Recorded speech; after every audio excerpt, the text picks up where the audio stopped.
लेकिन यहाँ के पदाधिकारियों ने दिन रात जुट करके एक अच्छा माहौल बनाया और लोगों की मन पर छाप पड़ी कि बहुत बड़ा संघ आया है। रुक रुक करके सबने अगवानी की, आग्रह किया हम भी साथ में चलते हैं, आप हमारे साथ चलो। और छरी पाले संघ भी जुड़ गए, श्वेतांबर जैन साधक भी जुड़ गए और एक अच्छा सकारात्मक संदेश इस धरती से गया। आत्मार्थियों, हम तो आत्म कल्याण के मार्ग पर चले हैं। बीच में जिन शासन की जितनी प्रभाव ना हो जाए उतना अच्छा। कल हम लोग सोनगढ़ पहुंचे, 10-12 किलोमीटर ज्यादा चल के पहुंचे थे, सीधा रास्ता भी था, लेकिन जैसा हमारा भाव रहता है उदारता का, समन्वयता का, सब जीवों के प्रति मैत्री भाव और करुणा का, अपनेपन का, वात्सल्य का, उसको और खासकर एक जिनालय के दर्शन होंगे, उस निमित्त से हम लोग सोनगढ़ तरफ से विहार किए। लेकिन सब तरह के लोग होते हैं। किसी ने पूछा महाराज जी आपका अनुभव कैसा रहा? हमने कहा कि हर रोज नए नए अनुभव होते हैं। उसके ही पिछले दिन 29 तारीख को एक ऐसे हनुमान मंदिर में रुकना हुआ जहां का एक ट्रस्टी हाथ भी जोड़ रहा था और कह रहा था इस चबूतरे पर मत बैठो। भाई हाथ जोड़ के ऐसे बोलते ना, बैठो महाराज विराज हो, तिष्ठ तिष्ठ, लेकिन वो हाथ भी जोड़ता था और इस पर मत बैठो बोलता था। फिर दूसरा पुजारी बोलता था कि नहीं महाराज को बैठने दो। ऐसे ही खट्टे मीठे अनुभव होते रहते हैं। अध्यात्म की रसिक मुनिराज, भेद विज्ञान की साधना में तत्पर रत्नत्रधारी संघ पहुंचा। रास्ता दिखाने वाले कुछ श्रावक साथ में भी थे, लेकिन उस पूरे गांव में एक आदमी तो ऐसा निकला कि जो रास्ता दिखाने के लिए आया। उसने बताया यहां से जाएंगे तो दर्शन भी हो जाएंगे और पास भी पड़ जाएगा, निकल भी जाएंगे। उसके बाद जैसे पहुंचे, बाहुबली स्वामी की मूर्ति मिली, ऊपर जाने लगे तो एक चौकीदार, नहीं नहीं ऊपर नहीं जाना, ऊपर नहीं जाना, बेचारे को जैसे डायरेक्शन होगा। इतने में एक पुजारी आ गया, अरे महाराज जी को जाने दो, माता जी को जाने दो, महाराज जी को जाने दो, दर्शन करने दो। मतलब है कि पाकिस्तान में भी चले जाओ तो एक ना एक आपको धर्मात्मा सहयोगी तो मिल ही जाएगा, तो दर्शन करने दो, महाराज जी को बैठने दो। फिर पाटा चिटाई कुछ नहीं था, ठंडे पर बैठ गए। तो उन्हीं में से एक कोई गया और टूटी फूटी पुरानी चिटाई ले आया, लेकिन उसमें लगा था कपड़ा, तो उस पर कोई साधु बैठे नहीं। फिर दर्शन कराने के लिए उसमें से एक दो पुजारी आगे आगे हो गए, दर्शन कराया अच्छे से। जब वहां रुकने की जो बात चल रही थी, रुकने में ऐसा हुआ कि कुछ लोग कह रहे थे कि रुकाएंगे, यहाँ व्यवस्था है, यहाँ व्यवस्था है, और कुछ लोग नहीं यहाँ कैसे होगा, शिविर चल रहा है, ये वो। तो आखिरकार नेगेटिव पक्ष की जीत हुई, पॉजिटिव लोग उनमें से बेचारे रह गए। तो सब तरह के लोग होते हैं। दर्शन करते वक्त मैनेजर जी वगैरह आ गए और उन्होंने यहाँ महाराज जी ये है, यहाँ महाराज जी ये है। और जब दर्शन कर रहे थे तो पता नहीं एक युवा भी आया, अच्छे से वंदन किया। फिर प्रवचन में बैठे हुए थे सब लोग, कैसेट से आवाज आ रही थी। हमें गुजराती भी थोड़ी समझ में आती है, मराठी भी आती है, हिंदी भी आती है, इंग्लिश भी आती है, प्राकृत संस्कृत भी आती है और दो चार छोटी मोटी भाषाएं आती हैं, लेकिन क्या चल रहा था हमको तो कुछ समझ में नहीं आया। मतलब वो पुराने समय का ऑडियो वीडियो जो भी होगा, लेकिन लोगों को तो देखो, ज्ञानी भैया व्यंश्री के तलवे चाटने से अगर मोक्ष हो जाता है तो निरंतर पद विहार करने वाले मुनि राजों के चरण छूने से किसी को मोक्ष नहीं होगा क्या? विचार करने की बात, सोचने की। किसी मोही व्यक्ति की वाणी इतनी मोह भरी हो सकती है, गजब की बात है। आ काल में दिगंबर मुनि नथी, कुंद कुंद स्वामी का काल में था छे।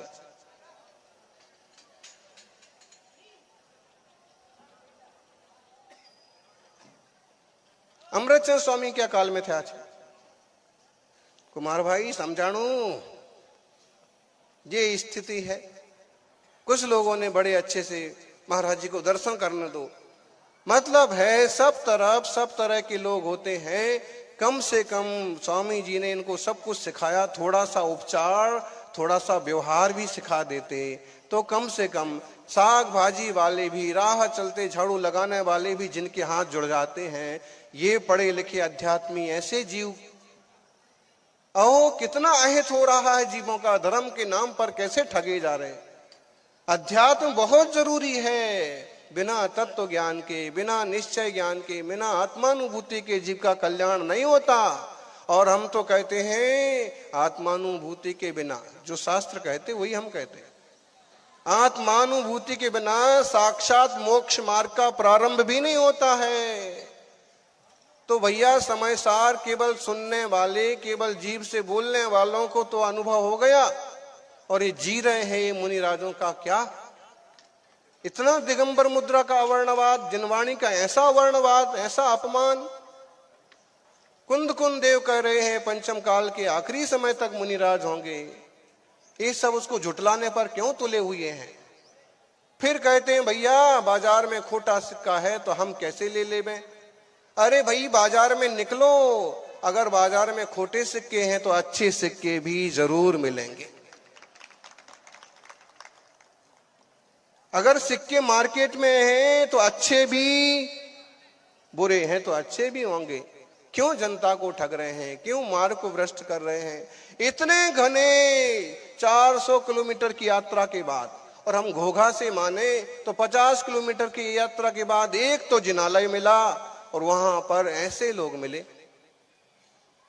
कि दर्शन भी ठीक से ना करवा पावे, विश्राम भी ठीक से ना करवा पावे। इतनी व्यवहारिकता तो श्वेतांबर बंधुओं में भरपूर पाई जाती है, हिंदू भाइयों में, सनातन धर्मियों में भरपूर पाई जाती। एकाध निकले टेढ़ा तो निकले, वरना महाराज सवार है हमारा खाली है, खाली कर देंगे, आने दो, आप तो लाओ। एक दो जगह तो झगड़ा हो गया कि हमारे यहाँ क्यों नहीं लाए। ऐसे मुनि कब आते हैं, सालों में आते, हमारे यहाँ क्यों नहीं लाए। तो भैया ये बाया निकालने वाले वो जो पॉजिटिव लोग थे वो सोच में पड़ गए, नेगेटिव लोगों की बाजी चल गई। लेकिन भगवान करे नेगेटिव लोगों को भी कभी पॉजिटिविटी जरूर आएगी। वीतराग जैन शासन इतना कमजोर नहीं है। दिगंबर मुनि राजों की साधना इस काल में भी आसमान छूती है, और जिसमें तपस्वी सम्राट सन्मति सागर, और सन्मति सागर का संघ, दिगंबर मुनियों का संघ।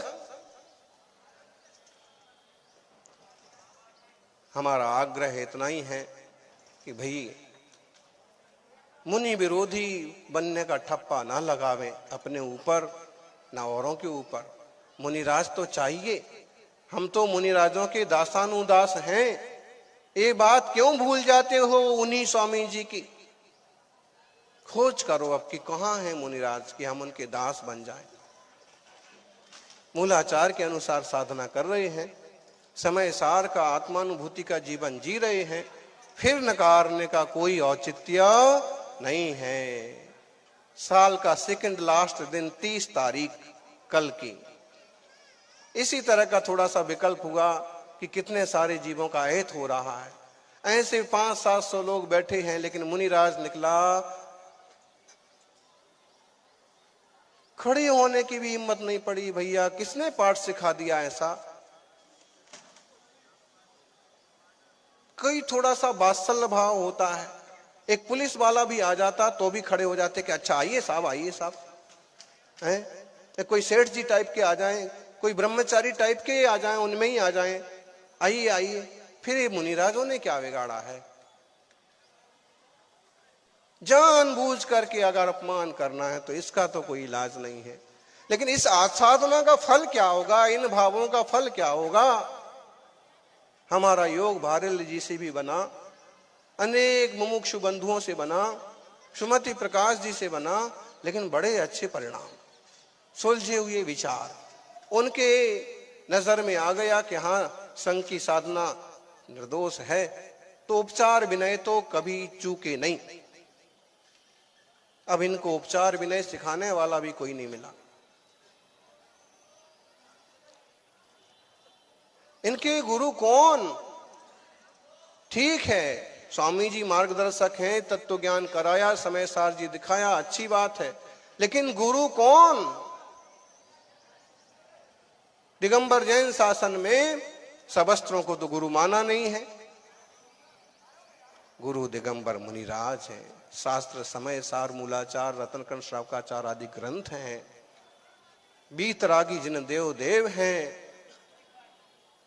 हमारी आप सबसे यही गुजारिश है कि बीतराग मार्ग पर चलते रहिए, आत्मशुद्धि के पथ पर। तत्व ज्ञान खूब निश्चित रूप से समझिए, जरूरी है। बिना तत्व ज्ञान की सम्यक दर्शन नहीं, बिना भेद विज्ञान के आत्म कल्याण नहीं। लेकिन से अक्कड़बाजी में तो बिल्कुल भी कल्याण नहीं।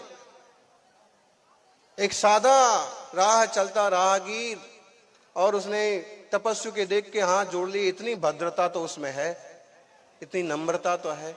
यहां तो ठूठ बन गए ज्ञानी।